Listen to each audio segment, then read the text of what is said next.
Mobile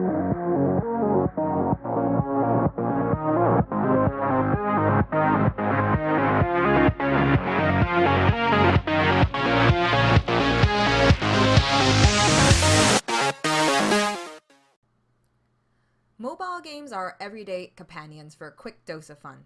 In this new monthly segment, we'll dive into mobile games that we've checked out over the course of the month. For the games that geared towards picking up and putting down easily, here is a quick look at what we've played on the go. The Tower, Assassin's Creed catch-up games. The Tower Assassin's Creed is the 10th anniversary game. On mobile, we got this tower building game, which takes developer Ketchup's tower building game and adds on an Assassin's Creed skin. Simple, straightforward, the design being very minimalistic. The one goal is to tap to align the shifting blocks to stack them one by one and get it as high as possible. For those who want a quick session mobile game to pick up and put down quickly, this definitely fits the bill. However, the depth in this game concept is a little too simple and failed to hold our attention for too long. Our score, 2.5 out of 5. Geometry Dash SubZero by RobTop Games. At this point, Geometry Dash has earned itself a rage game title. Anyone who played it knows that it takes great reflex and reaction. The main game, this is one of the main things that really drive the game. It's someone who really likes the challenge of the game and not fear how it makes you redo and retry until you get through the level in one shot. Instead of sequels, around the winter holiday phase, they've always dropped games. This year, they launched Geometry Dash SubZero, which is possibly the most challenging one so far.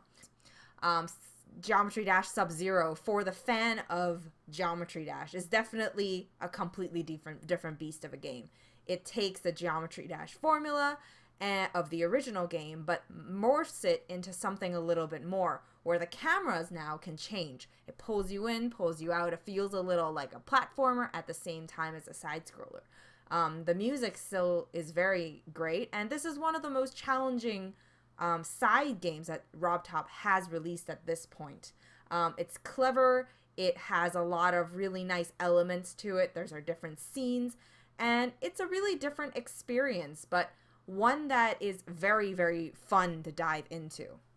Our score, 4 out of 5. Type Shift by Zach Gage. Word games have a lot of fun elements, and there's many twists, whether you start from crosswords or word search. There are more and more word games that are showing up, and Type Shift is one of these. It's fun, it's challenging, and it gives you scrambled words and columns that only can shift up and down. And the goal is to turn all these tiles into green, using as many words as you can, and in the least amount of time.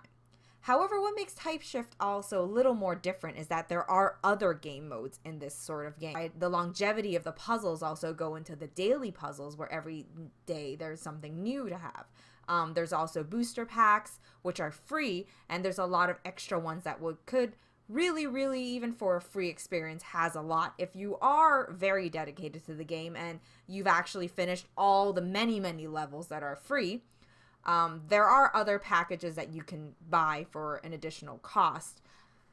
Our score, 4 out of 5. I Love Hue by Zoot Games. For many people who love looking at painting color cards, I Love Hue is definitely a game for you. I Love Hue is about arranging shades of colors in a incredibly colorful game with very relaxing music in the background. It kind of takes a puzzle game into a whole different level. The idea is very simple, but it really is in finding the shade gradient that works for every single puzzle that it's looking for. Surprisingly, I Love Hue will spark a love for these minute details, for different shades of color and arranging them to replicate the puzzle before they're scrambled. There are multiple levels of difficulties, and they progress fairly reasonably. The scale of just learning how to identify these puzzles, you start seeing these patterns that will really let you be able to get there. There is in-game currency in this, which is called prisms. You earn them every day for coming back, as well as completing puzzles. And one of the many things in playing this is that you can challenge yourself to beat to have the least amount of moves and challenge yourself against the world average of the other players that have done this puzzle. And these will give you achievements for as many as you can beat. I Love Hue will awaken your undiscovered love for color hues and puzzles set in a relaxing atmosphere. Our score, 5 out of 5. Splashy Dots by Crimson Pines Games. Have you imagined yourself walking into a splash art gallery? Well, Splashy Dots will do exactly that. It's a connect the dots game at the same time as giving it a sort of start to finish puzzle element. Each puzzle will have a solution, will create this piece of splash art, which they zoom into and kind of put as a portrait onto a wall. There's a nice progression in difficulty. In the early stages, it does feel a little repetitive. Similar patterns will show up where the more colors, the more combinations, the more abstract the art will seem. Our score, 3.5 out of 5. That's it for the February mobile game roundup. Feel free to drop what games you've been playing. Thanks for watching. Bye!